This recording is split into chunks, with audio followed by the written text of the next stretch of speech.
আজকে বানিয়ে দেখাবো রাই শাক ভর্তা। রাই শাক মানে সরিষা শাক। এই শাকগুলো পরিষ্কার করে কেটে রাখবো। বন্ধুরা, ভর্তাটা বানাবো ইচ্ছা শুটকি আর শুকনো লঙ্কা। একটা প্যানে আমি ওগুলাকে ভেঙে নিচ্ছি। এই শীতের দিনে এই ভর্তাটা বানিয়ে খেলে নাকে মুখে জল চলে আসবে। আমি একটা প্লেটে শুকনো লঙ্কা, পেঁয়াজ, ধনিয়া পাতা আর ইচ্ছা শুটকিগুলা একটু মেখে নিচ্ছি। যারা আমার এই ভিডিওটা দেখতেছেন তাদেরকে অসংখ্য ধন্যবাদ। অবশ্যই এই ভর্তাটা বানিয়ে খাবেন।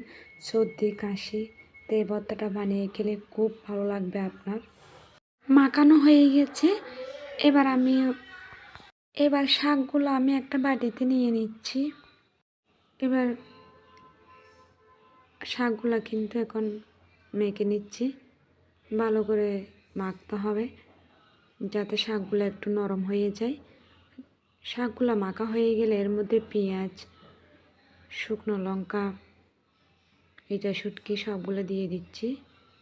ধনিয়া পাতা, পরিমাণ মতো লবণ দিব। কিছুটা সরিষার তেল দিয়ে মাখিয়ে নিতে হবে। মাখিয়ে নিতে আমার এমনিতে জল চলে আসতেছে। মানে কি বলবো, শাকগুলা যে এত ঝাঁঝ বের হচ্ছে এটা বলার বাইরে। আপনারা যখন ভর্তাটা বানাবেন তখন বুঝতে পারবেন। যারা এই ভর্তাটা খেয়েছেন তারা জানবেন, যারা খান নাই তারা অবশ্যই ভর্তাটা বানিয়ে খাবেন। আমার ভর্তাটা কিন্তু রেডি। এখন আমি গরম গরম ভাতের সাথে পরিবেশন করব।